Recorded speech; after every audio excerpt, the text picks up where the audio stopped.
Greetings to all the subscribers and visitors. This is going to be Monergism and the Predestination of All Things, Part 2.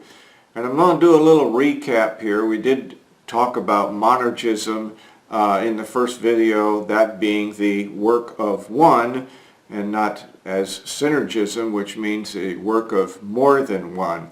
And actually, when we start talking about who are monergists, the primitive Baptists and those who are like-minded, would be true monergists because they don't combine anything as far as salvation is concerned. I'm going to read you a page from the Primitive Baptist website, ParadisePrimitiveBaptist.org, and there's a question and answer section in there. I'm not going to read the whole thing, but I will read one section that has to do with the monergism, and it goes like this. What is the basic difference between Primitive Baptist and other religious societies? Answer. The basic difference is that the Primitive Baptists believe in salvation by grace. There are only two positions that one person can occupy on this matter. One is that salvation is by grace, and the other is that salvation is by works. It cannot be a combination of the two. A person may say that he believes in salvation by grace, but if he sets forth to any act of man's will, such as repentance, faith, baptism, or the hearing of the gospel as a condition of obtaining it, then this position must be put on the works side. Primitive Baptists believe that salvation of the Lord, that it is by His grace and that nothing needs to be added to it. So that would be one of the distinctions between Primitive Baptists and, say, Calvinists.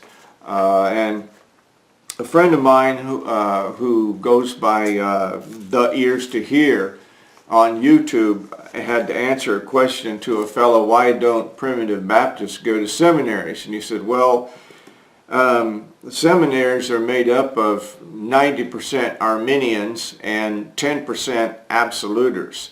And now we're going to get into the other part of this video, which has to do with the predestination of all things.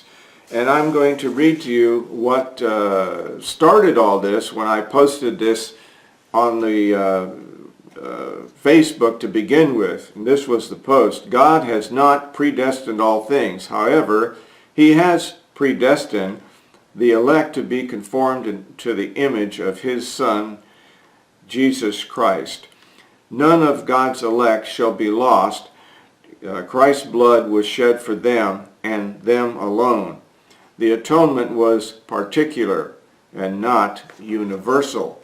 Now, the subject that I had started with was the atonement, but a lot of people latched on to the aspect of predestination, so that's where the conversation led.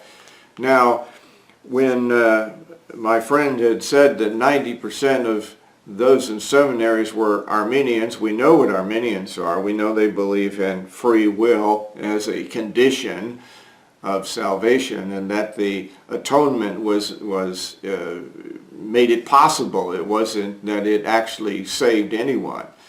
It just made it possible for somebody to be saved if they chose to be. Well, we're not going to deal with the Arminians. We're going to deal with the absoluters in this situation right now.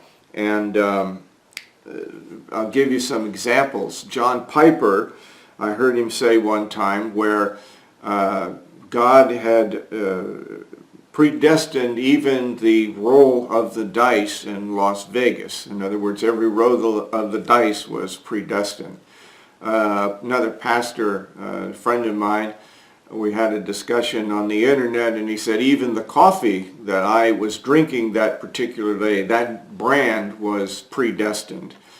And I had asked a question of a fellow that we were going back and forth, and I asked him, I said, well, according to your absolute predestination, does that mean that if I were to take a gun and shoot myself in the head, that God predestined that as well?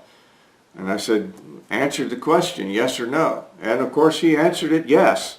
Now, I don't agree with this. I don't agree with this at all. The Primitive Baptists don't agree with this either. We do believe in predestination. And I think a lot of people have a wrong understanding of what predestination is. Predestination has to do with God's elect, those who are unconditionally elected from before the foundation of the world. Predestination isn't fatalism, where every act of man has already been predetermined by God, and also those who believe in absolute predestination also believe in what's called double predestination, which the Primitive Baptists do not believe in, and I don't either. Double predestination is that not only did God predestine the elect unto salvation, he also predestined the non-elect to be lost in the fires of hell. And I don't believe that. I don't believe that's scriptural. I believe that men are born sinners by virtue of the sin of Adam, which was not predestined either, by the way. And of course, if you are an absolute predestinator, then you have to believe that God predestined Adam to commit sin, making God the author of sin, which we know is not true. Now, some will disagree with me on this. I hear that this dispute goes back to the 17th century. That's what my pastor Ben Winslet had told me when I told him I was into this. Well, providentially as it may seem, before I even got into this conversation, he had made a radio show on this subject, which is called Defining Election and Predestination. I'm going to give you a link for the radio show. I'm also going to give you a link for the Primitive Baptist website in Arlington, Texas, Paradise Primitive Baptist Church, where there's a host of informations on there about all kinds of things that you can look at.